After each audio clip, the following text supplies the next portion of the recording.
I went to Omaha, Nebraska to minister not long after seeing someone raised from the dead. I knew my faith was working and things were going good. A paralyzed man in a wheelchair had come to the service. In my excitement, I reasoned, since my faith has developed to the point of seeing someone raised from the dead, surely it can handle a man in a wheelchair. So I walked over, grabbed this fellow by the hand, and lifted him up out of his wheelchair. He immediately fell right over on his face. When that happened, my faith evaporated. Everyone in the audience gasped, moaned, and groaned. I then wrestled with this guy to get him back up into his wheelchair and said the scriptural equivalent of, "Depart in peace, be ye warmed and filled," James 2:16. Although I tried to encourage this man to continue believing God, I couldn't help him. I returned to my hotel room that night totally perplexed. Lord, what happened? I know I had faith. It takes faith to do something like that. Have you ever yanked someone up out of their wheelchair and immediately seen them nosedive into the carpet? Most people haven't. Why?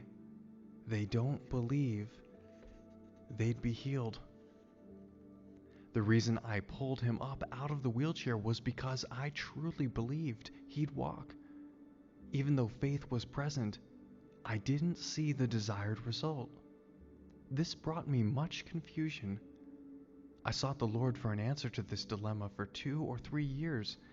Then, finally, I recognized my problem while reading a book about Smith Wigglesworth. Meet Smith Wigglesworth. Wigglesworth lived in England in the early 1900s and had a powerful miracle ministry. He traveled to several countries and saw many great things happen. In this book, Wigglesworth's son-in-law recounted numerous testimonies. At the beginning of a meeting, Wigglesworth liked to boldly announce, "The first person up here will be healed." Someone would come forward, he'd pray for them, and they'd be healed. Wigglesworth used this as his attention getter before delivering the message. Then, after the word, he'd pray for the rest of the sick. One time, an elderly woman with cancer in her stomach came to the meeting.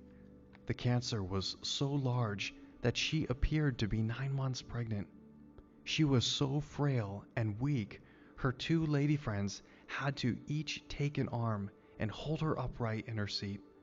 They knew what Wigglesworth was going to say, so when he made his usual announcement at the beginning of the meeting, they popped right up and brought their friend to the front for prayer. Wigglesworth looked at her, saw this huge tumor on her belly, and told the other 2 women holding her, "Let her go." They answered, "We can't let her go. She doesn't have strength." He raised his voice and said it again, "Let her go." So they did. She fell forward on that tumor and groaned in pain. The audience immediately gasped in unbelief. It was the exact same response I'd received after that man in the wheelchair fell on his face. I started feeling pity, sympathy, and embarrassment for both this man and myself. In my situation, I responded in a manner of unbelief. However, Wigglesworth stood his ground and simply said, "Pick her up." Those 2 ladies picked her up. Then he said, "Let her go." They cried, "We can't let her go." Wigglesworth boomed, "Let her go." When they finally did, she fell face first on that tumor again. The crowd moaned and groaned. Wigglesworth said, "Pick her up." So they picked her up once more. Then Wigglesworth said for the 3rd time, "Let her go." Those 2 women argued, "We will not let her go." Wigglesworth commanded, "You let her go." Then a man in the audience stood up and yelled, "You beast! Leave that poor woman alone." Wigglesworth shouted back, "You mind your business. I know my business." He turned to the two ladies again and barked, "Let her go." When they did, the tumor fell out of her dress onto the stage, and she walked off totally healed. So what was the difference? Wigglesworth and I both had the measure of faith, Romans 12:3. I had enough faith to grab the man by the hand and lift him up out of the wheelchair, fully expecting him to walk. However, I also had unbelief.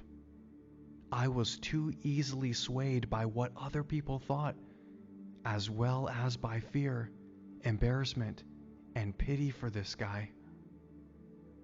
How can you believe, which receive honor from one another, and don't seek the honor that comes from God alone? John 5:44. When you're worried about looking good in the sight of people, it can hinder your faith. Wigglesworth didn't have more faith than I did.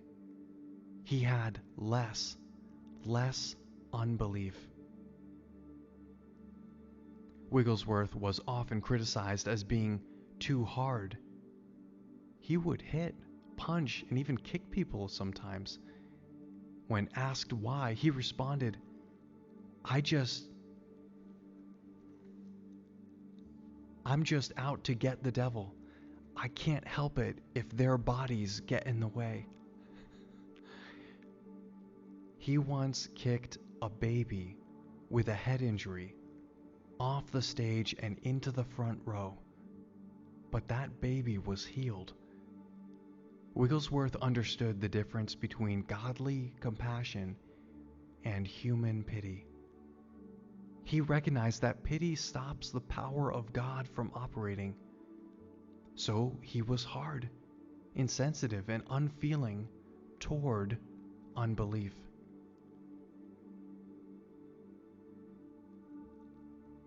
Like Jesus' disciples in Matthew 17, I had both faith and unbelief working at the same time there in Omaha. It's not that my or their faith wasn't strong enough. There was just too much unbelief counteracting it.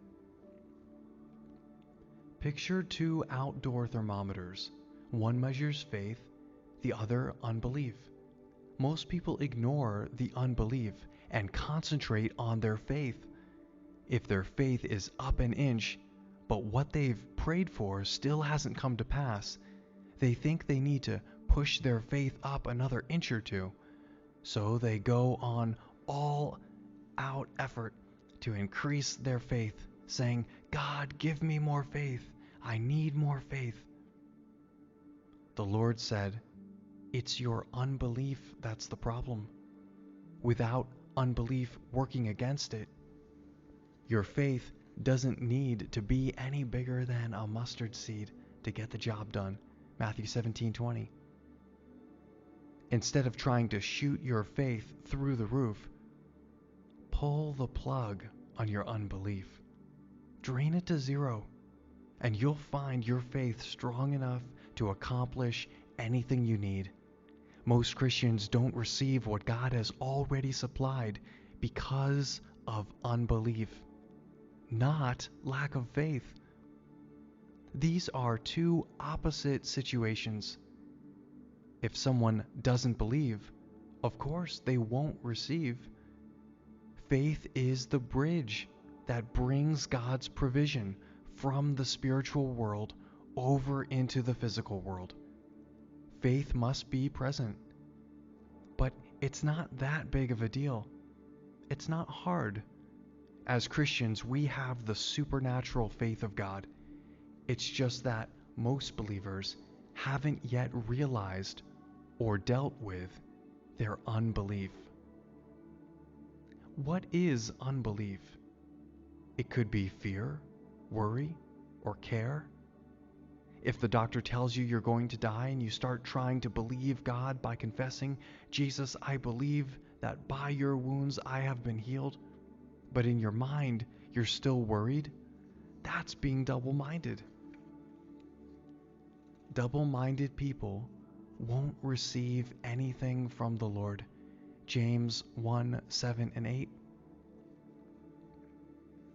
Mark 11:23 says that whoever will say to this mountain, be removed and be thrown into the sea, and shall not doubt in his heart. You can't believe, be saying and doing some of the right things, and yet have a split heart. To get the results you're after, you must be single-minded and focused. He considered not. Abraham didn't allow himself to think on anything contrary to what God had told him. He was strong in faith because the promise was all he considered. Romans 4:18 and 19 says, Abraham, who against hope believed in hope, that he might become the father of many nations, according to that which was spoken, so shall your seed be. And being not weak in faith, he considered not his own body now dead, when he was about 100 years old, neither yet the deadness of Sarah's womb. You can't be tempted with anything you don't think. Therefore, overcoming temptation, unbelief, and failure begins in your thoughts. If your thoughts are only on God, then all you'll be tempted with is to believe and trust Him. But if your thoughts are on things other than God, then you could be tempted with that. Abraham didn't consider, study, ponder, deliberate, examine his own body now dead, nor the deadness of Sarah's womb. When God told him that Sarah would conceive and give birth to a child the next year, Abraham didn't dwell on his age or the fact that Sarah had long since passed the time of childbearing. The thought may have crossed his mind, but he didn't consider it. Just because an occasional contrary thought crosses your mind doesn't mean you're in unbelief. You can't stop the devil from giving you a thought, but you don't have to keep it. As Kenneth E. Hagin often said, you can't stop a bird from flying over your head, but you can prevent it from making a nest in there. A fleeting thought doesn't mean you're in unbelief. But when you consider, entertain, study, deliberate, examine, and ponder on it, you'll be tempted. Baptized in unbelief. Most people in Abraham's shoes today would blow it if the Lord came to them at 99 years old and said, "Your wife will have a child next year." They'd feel bound to seek a doctor for medical confirmation. Is this possible? Have you ever heard of anyone 100 years old having a baby? Please examine my wife. She's already quit having her menstrual cycles. How could she possibly have a child now? The doctors would agree and speak forth their unbelief, saying, "No, it's never happened before, and it can't happen now either." Then they'd go back to God in prayer and ask, "Lord, did you really say this?" He'd answer, "Yes, I did." Then they'd try to believe him after accumulating and pondering on all these contrary thoughts. They'd wonder, why is it so hard to receive from God? The reason why Abraham was such a strong man of faith wasn't because he had more than we do. He had less unbelief. This man was so mentally disciplined at age 99 that when told by God that he would have a child, he didn't even think about, focus on, or study his own body, nor the deadness of his wife's womb. Abraham only looked at the promise of God. Unbelief comes through your thought process. It doesn't take a huge amount of faith to receive from God. Just a pure, simple, childlike faith. However, most Christians are baptized in unbelief. We're still so plugged into the world's negativity that it's a miracle our faith has accomplished what it has. We take in all the junk on television, radio, and movies. After subjecting ourselves to all of this bad news, God tells us He's going to do something contrary to what the rest of the world is experiencing. And we have a hard time only believing. We know God wants to bless us. We're asking for it and heading in that direction. But we're loaded down with all of this unbelief. A separated life.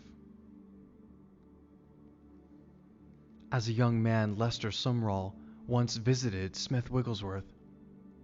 With a newspaper rolled up under his arm, he knocked on the door. After introducing himself, he asked, "May I come in and visit with you?" Wigglesworth answered, "You can come in, but that paper has to stay outside." Now, reading the newspaper isn't a sin. I read it on occasion, every month or two. I'll also watch a news program on television about the same. In the car, I'll listen to the 2-minute news summary on the radio. But that's basically the news I get. I don't do more because there's so much negativity and unbelief in there. Wigglesworth probably missed a dozen or two good things in the newspaper over those 35 years or so. He could have used them in his messages to help make a point, like I do sometimes. But he also missed hundreds of thousands of negative thoughts and statements that could have produced unbelief in him. To Wigglesworth, it just wasn't worth the risk. Since Wigglesworth lived such a separated life, he simply wasn't as susceptible to unbelief as I was when I tried to pull that man out of the wheelchair. Now that God has shown me this, I've started living a more separated life too. I don't watch or listen to things I used to. Because of this, some people say my faith is stronger. Actually, it's purer. It's not as diluted now. I don't have as many thoughts of unbelief as before because I quit opening myself up to things that give me opportunity for it. Jesus told his disciples, "Your unbelief is the problem. If you had faith as small as a grain of mustard seed, it would be sufficient. You could have seen this boy delivered if you would have only believed." Matthew 17:20. Taking into account the parallel passage, Mark 9:14-29, we can see some of the reasons why the disciples had unbelief in this instance. The boy had a seizure, fell down, and foamed at the mouth. I don't know if you've ever been around someone having an epileptic seizure, but I have. It'll make the hair stand up on the back of your neck. When that happens, it'll foster unbelief, worry, and fear. It's going to look contrary to what you're praying for. And unless you've spent time specifically fighting against that type of unbelief, you'll succumb to it. That's what happened to me when I pulled that man out of the wheelchair and didn't see the right results. I was worried about what the audience thought. I let other people's unbelief and the fear of their rejection influence me. It hindered my faith. Faith was present, but so was unbelief. If I had stood the way Smith Wigglesworth did, then my faith would have worked the way his worked. The difference wasn't our faith, but our unbelief. I had more than Wigglesworth, more unbelief.